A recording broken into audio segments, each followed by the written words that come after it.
Fala meu povo, tudo bem? Eu sou o professor Renato Amigo, seu professor de Química. É com muito prazer que eu te convido hoje para assistir a aula de número 23, a 23ª aula do terceiro bloco de aulas, o bloco das aulas de Química Orgânica. Se você quiser maiores informações sobre todo o nosso projeto, acesse o site www.quimicadoamigo.com.br e lá você vai ter todas as listas com as nossas aulas, você vai ter alguns links interessantes, várias orientações de estudos e o nosso diferencial, muitas listas de exercícios, as quais você faz o download gratuitamente, tenta resolver no conforto do celular e na sequência a gente posta videoaulas aí com as resoluções comentadas das listas, tudo isso para que você possa aprender química de um jeito completo e se preparar para o teu vestibular ou para a tua prova, não interessa, o importante é que você saia satisfeito daqui.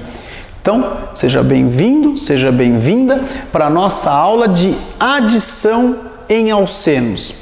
Até a aula passada, aqui na nossa playlist de Química Orgânica, a gente falou um pouquinho sobre a substituição. Substituição em alcanos, primeira substituição em aromáticos e grupos dirigentes, que seria a segunda substituição nos anéis aromáticos. Agora, a gente vai falar um pouquinho sobre as reações de adição. As reações de adição são bastante simples, né, do ponto de vista técnico, né? Genericamente, elas são muito simples. Eu vou precisar de um alceno, não é verdade? Vou pegar um alceno, porque eu estou falando de adição em alcenos, a gente vai falar de adição em alcinos, a gente vai falar de adição em cicloalcanos. Hoje a gente está falando de adição em alcenos. O que vai acontecer aqui de forma genérica? Eu tenho este carbono e este carbono unidos por uma dupla ligação. Então eles têm uma dupla ligação e duas ligações simples, característica aí dos alcenos, são os hidrocarbonetos que contêm uma insaturação. Galera, esse carbono aqui, ele tem uma geometria trigonal plana, esse também. Esse é um carboninho classificado como sp2, esse também. E o que vai acontecer aqui? A gente vai romper essa ligação π aqui, né, que é a ligação mais fraquinha, e a gente vai ter uma nova conformação da nossa molécula. Ela vai se conformar, ela vai passar a formar um tetraedro. Agora eu vou ter carbonos com hibridação sp3, aqui eu tinha carbono sp2, agora aqui eu tenho carbono sp3. Agora aqui eu só vou ter ligação sigma. Agora eu adicionei alguma coisa aqui. E o que é essa alguma coisa que a gente pode adicionar? A gente pode estudar essas 4 reações aqui. Cada uma delas eu vou adicionar uma coisa aqui, um tipo de substância aqui. Na hidrogenação, como o próprio nome já diz, o que a gente vai adicionar é H2, né? O reagente é o H2, então a gente vai adicionar hidrogênios aqui. Na halogenação, a gente pode adicionar normalmente cloro ou bromo. Então, no lugar dessas duas ligações aqui, vai entrar um cloro aqui, um bromo aqui, um bromo aqui. Isso é a reação de halogenação. A reação com haletos de hidrogênio é aquela em que eu tenho um hidrogênio com um halogênio, normalmente HCl ou HBr. Professor, mas isso aqui eu aprendi na inorgânica que é ácido. Sim, ele é ácido se eu colocar na água. Enquanto ele está no estado gasoso, isso aqui é o cloreto de hidrogênio, o brometo de hidrogênio. O que vai acontecer? O hidrogênio entra em um carbono e o bromo em outro. Aqui vai dar um pequeno detalhe, né? Acho que a gente tem um pequeno probleminha. Até então entrava 2 Hs, HH, Cl2, ClCl, Br2, BrBr. Até então entrava a mesma coisa, então não tinha muita importância. Agora eu vou entrar H e Cl. Será que entra H e Cl em qualquer carbono? Isso que a gente vai ver na próxima lousa. E por fim, a reação de hidratação é a reação de adição de água. Mas a gente não escreve água assim na química. Como que a gente escreve? HOH. Então o que vai acontecer? O H entra em um carbono e o OH entra em outro carbono. Beleza? Tranquilo. Reação de adição bastante simples aqui na adiçãozinha dos nossos alcenos. Galera, vou falar primeiro da hidrogenação catalítica. Essa reação depende de um catalisador, normalmente um metal nobre. Serve de suporte para que a reação ocorra em cima dele. Esse catalisador ele vai basicamente enfraquecer e vai posicionar direitinho lá os átomos para poderem entrar na posição certinha, beleza? O que acontece aqui? Eu tenho o hidrogênio, tenho o meu alceno, eu vou usar sempre o mesmo alceno, tá? Esse alceno aqui é o propeno, tudo bem? Eu vou usar o propeno porque é importante quando a gente for falar da adição de haleto de hidrogênio e da hidratação. Vai ser legal ter um alceno assim, tudo bem? Por isso que eu não estou trabalhando com o eteno, que é o alceno mais simples. O que vai acontecer aqui? Quebra essa ligação, Um hidrogênio entra num carbono, o outro hidrogênio entra no outro carbono. Como vai ficar a minha estrutura? Essa minha estrutura vai ficar assim, ó. Eu vou ter um H3C, aqui eu vou ter um C, eu vou ter um H para cá, um H para cá, um H aqui e um H aqui. O que vai acontecer com esses dois hidrogênios? Cada um deles vai entrar em um carbono, ó. Então, aí o que eu tenho agora? CH3, CH2, CH3, o propeno virou o propano. Então, essa é a reação de obtenção dos alcanos a partir dos alcenos, beleza? Muito tranquila essa reação. A próxima reação que eu vou falar, que é análoga a essa, né? Por isso que eu coloquei elas duas juntas aqui na mesma lousa, é a halogenação. Aqui eu estou usando cloro, tá? Não é necessário usar um catalisador. Na verdade, usa-se às vezes solução de tetracloreto, porque ela apresenta uma coloração, por exemplo, com BR2 e apresenta outra coloração sem o BR2. Então, para ver se o BR2 entrou na molécula, ou seja, se aquele reagente que eu estava trabalhando era um alceno, eu geralmente faço reação colocando uma solução de bromo, por exemplo, em tetracloreto de carbono, tá bom? Mas não é um catalisador, tá? Essa reação vai ocorrer aí tranquilamente. Quebra a ligação dupla aqui, quebra a ligação entre os cloros aqui, o que vai acontecer? Poxa, mesma coisa que ali. Olha lá, eu tenho aqui o meu H3C, né? Tenho lá o H3C, tem esse meu C com o hidrogênio, esse hidrogênio estava aqui, continua aqui, né? Aí outro carbono com dois hidrogênios, e o que vai acontecer aqui? Cada um dos carbonos vai receber, aqui no nosso caso, um átomo de halogênio. Nessa reação que eu estou fazendo aqui, um átomo de cloro. Aí eu estou formando 1,2 dicloropropano, né? 2 dicloropropano. Não precisa pôr número 5, que poderia ser 1, 2, 2, 1, 3, enfim, né? Então é 2 dicloropropano. Obtenção de haletos, né? Olha só que interessante, eu pego lá um alceno, coloco para reagir com um halogênio, eu obtenho um haleto, tudo bem? Beleza? Pessoal, agora na próxima lousa, a gente vai falar dessas duas adições aqui, porque elas apresentam uma certa particularidade, beleza? Então, aguenta a mão um pouquinho aí que a gente já volta. Fala galera, voltamos agora com uma lousa nova. Agora você já viu que a reação ficou um pouco maior. Coloquei aqui um intermediário, estou colocando aqui 2 produtos sendo formados. Tudo isso porque agora a gente tem a adição de haletos de hidrogênio, ou seja, um cloreto de hidrogênio será adicionado aqui. Então essa adição não será comum como as outras, você não pode adicionar em qualquer lugar. Vamos primeiro pensar no que está acontecendo aqui, para depois a gente poder explicar, né? Para que você possa aí tirar suas conclusões, eu tenho certeza que você vai entender isso aqui. Vamos lá, pessoal, HCl, eu tenho um átomo aqui que é muito eletronegativo e o outro que é pouco eletronegativo, né? Então, se a gente fosse fazer assim uma comparação da eletronegatividade, eu poderia dizer que este meu H aqui, ele tem a carguinha parcial positiva, enquanto que este meu Cl tem uma carguinha parcial negativa, não é verdade? Você sabe que o cloro atrai muito mais o elétron do que o hidrogênio. Então agora você pensa o seguinte, galera, a gente vai fazer aqui uma cisão heterolítica nessa ligação dupla aqui. Então o que eu estou querendo dizer? Que os elétrons vão ir para um átomo de carbono, beleza? Esses elétrons podem vir para este átomo, deixando ele negativo e esse positivo, ou esse par de elétrons, esse elétron que está aqui, pode vir para este átomo, deixando este átomo negativo e este positivo. Galera, eu representei isto aqui. Imagina que no primeiro caso, o hidrogênio está entrando neste carbono aqui, ó. Se o hidrogênio entrou neste carbono, é sinal que este elétron veio para cá e este carbono aqui ficou com uma carga positiva, tudo bem? É um momento daqui da minha reação. Mas pode ter acontecido outra coisa. Este hidrogênio pode ter entrado aqui e aí é sinal que este elétron veio para cá. Se o elétron está aqui, este carbono está positivo. É este exemplo aqui. Agora você vai pensar um pouquinho. Eu formei 2 carbocátions, tá? São espécies intermediárias em que o carbono tem uma carguinha positiva, ou seja, está deficiente de elétrons. Galera, pensa com o titio aqui. Vamos lá. Esse carbono aqui, ele está ligado em 3 hidrogênios. E você sabe que a ligação entre carbono e hidrogênio não tem a mesma eletronegatividade. Você sabe que o carbono tem uma eletronegatividade maior do que o hidrogênio.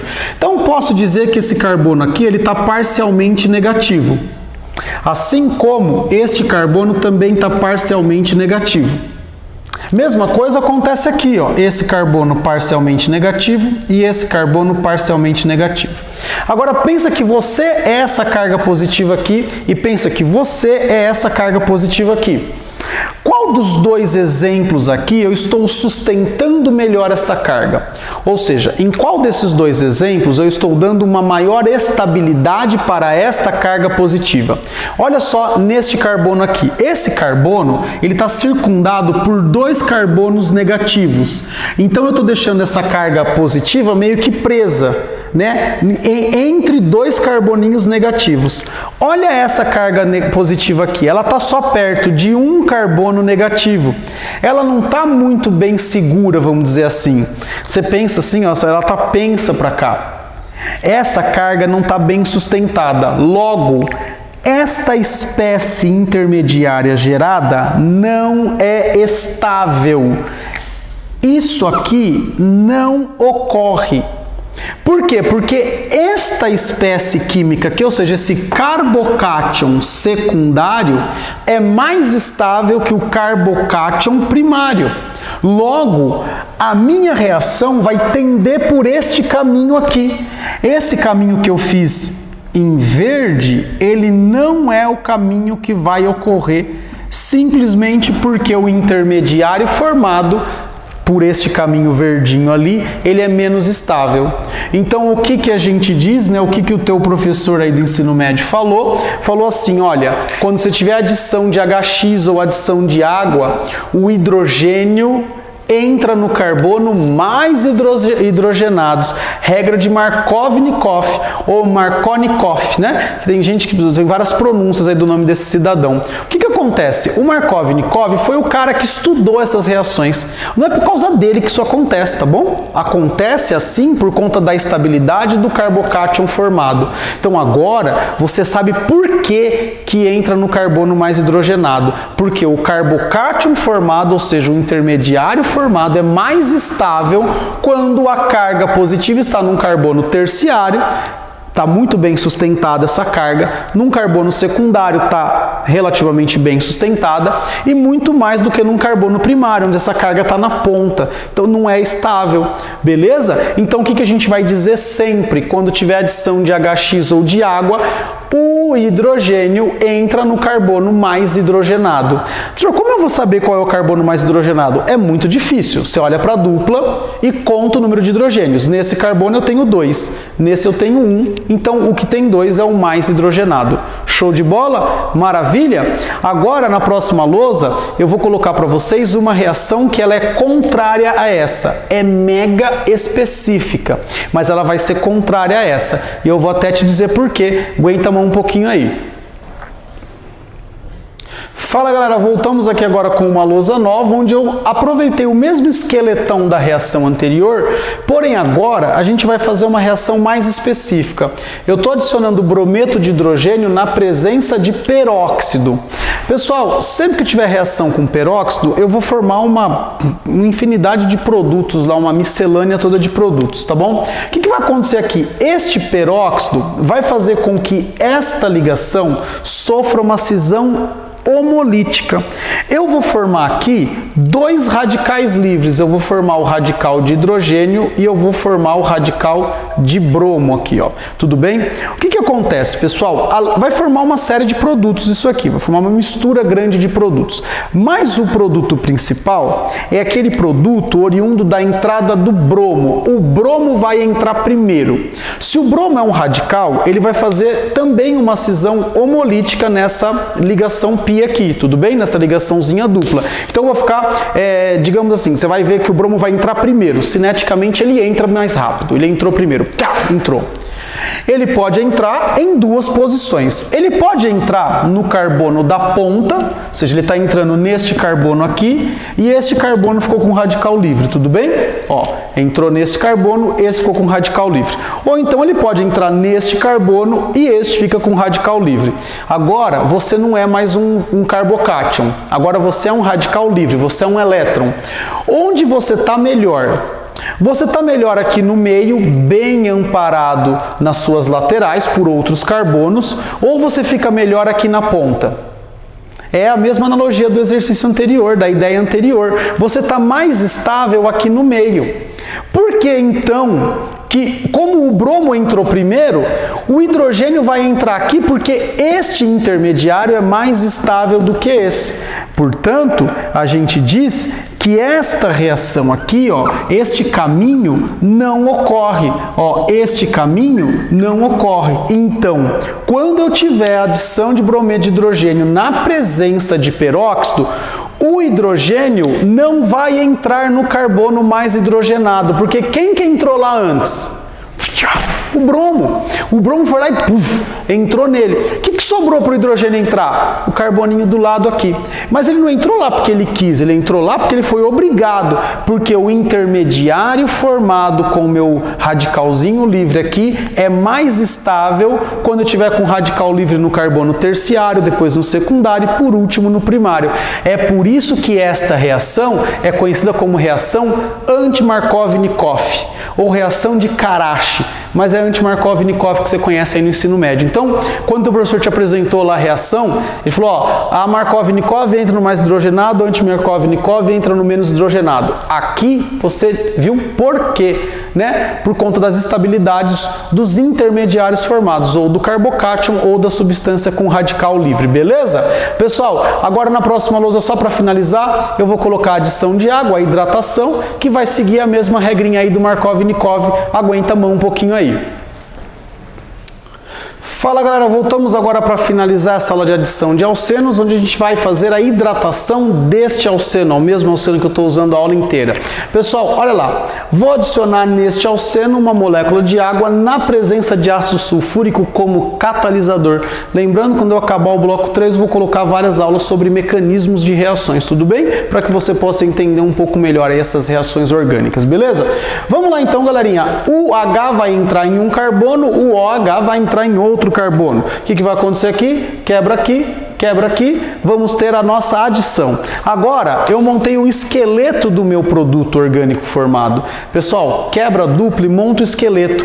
Agora você vai pensar assim, ó, este carbono tem quantos hidrogênios? Apenas um. E esse carbono aqui? Tem 2. Como a gente viu lá na regrinha de Markovnikov, o que acontece? O hidrogênio entra no carbono mais hidrogenado e a hidroxila entra no carbono menos hidrogenado. Ou seja, na hidratação de um alceno em presença de ácido, eu formo um álcool. Olha só que bonitinho aqui, eu formei aqui o propan-2-ol. E você viu que eu nem coloquei a hipótese da hidroxila entrando aqui. Por quê? Porque o intermediário formado é mais estável quando o hidrogênio entra no carbono mais hidrogenado, beleza? Pessoal, com isso então a gente finaliza mais uma aula aqui no nosso canal, no Química do Amigo. Eu espero sinceramente do fundo do meu coração que você tenha gostado. Se você gostou, por favor, dê uma curtida nessa aula, compartilhe com seus amigos aí nas suas redes sociais, avise na sua escola que tem uma nova opção aí para você que está se preparando ou para uma prova ou para um concurso vestibular aí na área da Química. Eu espero sinceramente que eu possa te ajudar. Se mesmo assim depois dessa aula você ainda ficou com alguma dúvida, tem sugestão, crítica ou elogio para o canal, por favor, deixe um comentário aqui no próprio YouTube, né, na própria barrinha aqui de comentários do YouTube, ou então você manda um e-mail para mim no e-mail quimicadoamigo@gmail.com. quimicadoamigo@gmail.com. Estamos em transição. Os e-mails anteriores não estarão mais funcionando, apenas iremos utilizar o quimicadoamigo@gmail.com. Beleza? Pessoal, então eu espero sinceramente que você tenha gostado dessa aula e o que eu tenho a dizer a você é beijo, tchau!